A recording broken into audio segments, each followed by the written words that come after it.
So there's a question that I've been asking kind of every time that I do this interview, and it's to take you back to the first time that you saw Wings of Desire. Correct. I don't know if you know this, Fred Rogers. There's actually a picture of him, Mr. Rogers, outside of the auditorium. Yes. He was one of my heroes, and Yes. he did this amazing thing at the Daytime Emmys when he won his Lifetime Achievement Award.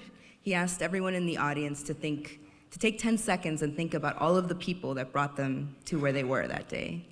And so I'm not going to ask you to do that because it's a very intense, crying moment.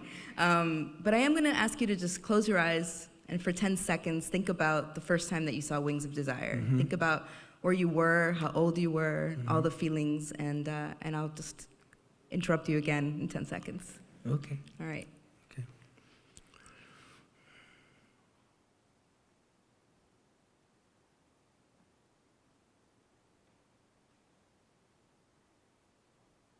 So what memories came up for you right then? Well, I saw the movie in Argentina, although I was living already in the United States. Yeah. I saw the movie in Argentina. So like 1987, 1988? 1987, exactly. One of my visits to Argentina. And it really touched me, I mean, in a very powerful way. It connect with many things that had to do with my life and with things or paradigms that I had since I was a kid, and that somehow, I still have, and really touch lots of things that connect with my life and with my upbringing, and which we can go into. Yes, please do. So I was raised Catholic. My You wanted parents to be were- a priest at a certain point in your life, Exactly. yeah? And I was really into the church. Actually was like 2 blocks from my house, La Parroquia de la Sagrada Familia. And I even belonged to an organization which was La Acción Católica, a Catholic Action. And I was actually aspirants for Catholic because I was so young. It was, I was, by the time I was 8 or 9 years old. Even in those days, I mean, somehow I think I had like a kind of a leadership quality because I was the president of the Catholic You were leading even then, but I was an altar boy, and I really enjoyed spending time in church. I mean, we obviously went every Sunday to mass, but by the time I was 10, so between 10 and 11, I think I really went into a crisis, And so I went to the priest in my church, and I came with all these questions, and I actually first asked my father, and I said, Dad, I have all this. He said, yes, you don't have to make these questions. So I never told my dad, he told me, just go and ask the priest, Wow. So I went and I asked the priest this several things, and it was really a terrible moment. I mean, he really got very upset, and they called my parents and stuff. But Do you remember basically, what questions? of course, I remember very clearly. And it is related in a way. That's why you'll see then, and when we watch the movie, you'll see a lot of these connections. These things. But I thought, well, if God is Almighty, and so powerful and so kind. I mean, how is it possible that exists eternal punishment? Yeah. I mean, I was looking at the 10 Commandments, and I could understand perhaps, to kill somebody, don't kill, but to steal, I thought, well, there's people that steal because their kids don't have anything to eat, and there's a lot of people that have lots of money, I mean, that's what I'm saying. So they could, if they. So I mean, I thought it was wrong, but I didn't. That why somebody would be, punished for eternity, This thing about the eternal punishment, it sounded like a little bit too heavy. And that they're all, for me, and that they're all the same level, right? Because they're not just and one all is not loving, more. this all-loving entity, force, that so that was, and then the question that was more heavy, that says it, and if God is almighty and all-powerful and all kind, why does the devil exist? Why does, hell and the devil exist? And if God being almighty and all-powerful allows that the devil exists, could it be that the devil actually works for God? That the devil actually is in God's payroll? He's in you know on what it. I mean? Yeah, yeah. I didn't put it in those words, but the concept was, you know, I can see perhaps why the priest devil was very works for mad. God. Yeah. You know, the devil is actually, Yeah. it's, you know, it's a God's ally. Yeah, very true. And that didn't. No. No, it wasn't. So they called my parents, and you know, they was even talked about, you know, doing some, I don't know, exercise or something, you know, doing some praying and stuff. And my dad, that was an unbelievable man, you know. He's, you know, he told me, listen, you know, this, you have to feel this. If you don't feel this, you know, you shouldn't do it. Wow. You shouldn't do it. If you don't feel it, you shouldn't do it. And the subject was never brought back again in my house. You know, they continue going every Sunday to church, and I just took another road, another still of spiritual search. You know, but just another road. But I always appreciate very much also that attitude from, especially from my dad and my parents. But I know it was my dad there. So the fact that, you know, it was never, you know, at certain point, those things in family that could come back, you know, in a, you know, lunch or at certain point. No, because you left it. Yeah, no.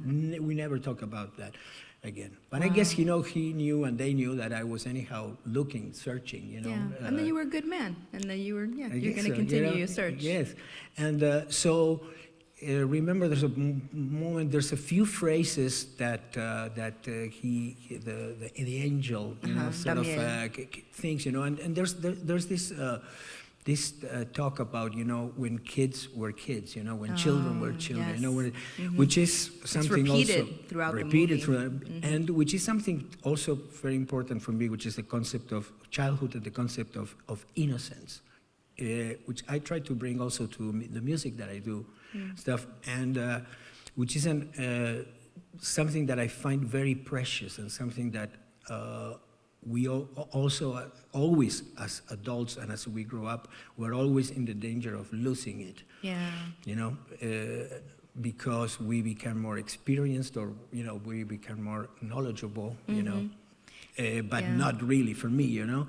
So one of the things that I always think about it in my growing is that I'd like to not to think that every phase in my life, I leave phases behind. You know, there's a lot in my country that say, "Oh, ya superé eso." You know, I'm over that. You know, I now in another phase of my life. I always thought that it was better to try to keep on adding to your life. So let's say, you know, you have the child, you know, and then you have, you know, the teenager, and then you have the young man. But, you know, you carry these people. You carry the that is child and the teenager with you, with you. And hopefully I still have, you know, that kid, that teenager, that young man, and that man, you know, and obviously it takes work to keep that alive and fresh, you know. And that's, talking about experience, that's one of the things that I always celebrate, and I always like to say when I work with people that I love to work with young people, you know, producing records or artists or new artists and stuff, because I believe certainly in the fruits of experience, you know, right? Because, and I can say that now, I'm 66 years old and I have experience. I believe in it, but I believe also very much in the fruits of inexperience. You know, fruits of inexperience will lead you to places that experience will never lead you, you know? So the inexperience is, for me, associated also with innocence, with a level of innocence. And the fact that in the movie, they're always going back to, you know, to remark that thing about, you know, when child was child, you know, and we'll think all these questions about, you know, I mean, am I me, or why me is not you? You know, I mean, these things that these questions that he poses, you know, with himself, or is this under the sun all an illusion? Yeah. All these things that actually are questions that I still pose to myself. Yeah. And touch many things too, because in my search after leaving the Catholic Church, the next thing that happened is with my musical group, you know, it was that era of the 60s, 70s, where the world was experiencing an incredible change, cultural change. You know, we opened to Eastern philosophies, experimentation with, you know, with substances, ecology, Che Guevara.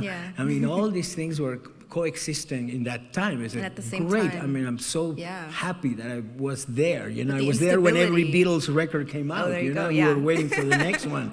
It was immense, you know.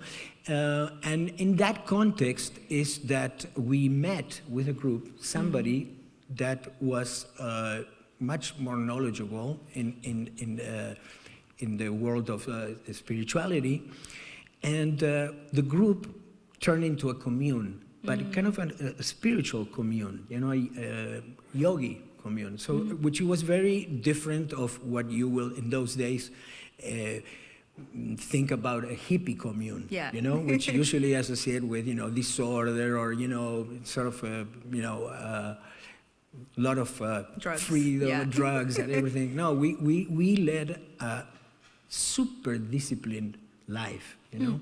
We slept 5 to 6 hours a day. We fast once a week. We obviously were vegetarians. We didn't consume any alcohol. We were celibate. Between 18 to 24. I led a monastic life. Wow. And I was at the peak of my fame with Arcoiris, with a band that I was in Argentina. So I would say, you know, the work hazards that comes with the line of work that I was doing were there. They were all there, you know, and the temptations and all of it. So, but, you know, I learned a lot. There was a lot of things that I wasn't in agreement, you know, and therefore at the end of it resulted in me leaving. But there was a lot of things that I learned, a lot of things that attracted me, you know. That we did, you know, comparative studies of religion, and, you know, we read, you know, Madame Blavatsky and Alice Bailey, and, you know, Paramahansa Yogananda and Ramakrishna and all this. And we were really looking, in a way, to be kind of like, I don't know if angels were the word, but supermen, you know. And there was a division, which I certainly am not, I don't agree at all, but at the time, you know, in that context, the part of the beliefs were, there was a division between the world, in the inside world and the outside world, you know. But I always felt that need, you know, that as a writer and as an artist, I had to expose myself to what is the world of a man. So I felt in a way that I was in this sort of convent, or, you know, because it was very, very close. You couldn't leave. You couldn't say, I'm leaving, because they will catch you and say, no, you're not leaving. Or it was tough. It was strict. Almost like a cult. Yeah. So it was, you know. So when I saw it in the Wings of Desire, you know, I could see this guy that wanted to really experience what it was to be a man, a human man, you know. And that, I think that fight, you know, inner fight between the thrive to become, I don't know if perfect, obviously not, but more polished, more round, you know, and at the same time being a man and profess, you know, use the garment of a man, you know, with all its weaknesses, and somehow even to the point of sometimes celebrating those weaknesses. It was always a fight, internal fight that I had, you know. And at that time it was very obvious, because I was totally immersed in one thing, you know. Almost as an observer, in the same way that these angels observe, but they can't participate and be human. Absolutely.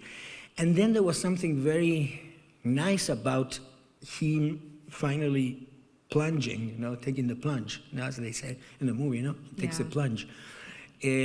Which, you know, we have usually also the image of El Ángel Caído, you know, the fallen angel. Yeah, it's like, you know, the angel supposedly is in a higher, you know, level, but he falls to to this mundane world. But in this case, you could see that it was in a way kind of the opposite, in the sense that he was actually falling to a place that he was not falling. No. He was actually arriving Yeah. to a place, not falling. Yeah. And in the movie, once he does go from being an angel to being a human man, it's in color. Of course. It's that whole notion of he's finally alive. Exactly. And so, there were many things that attract me from the movie, and things that, as I said, that continued in my life, because this type of dynamics, inner dynamics, I still have until today. Yeah.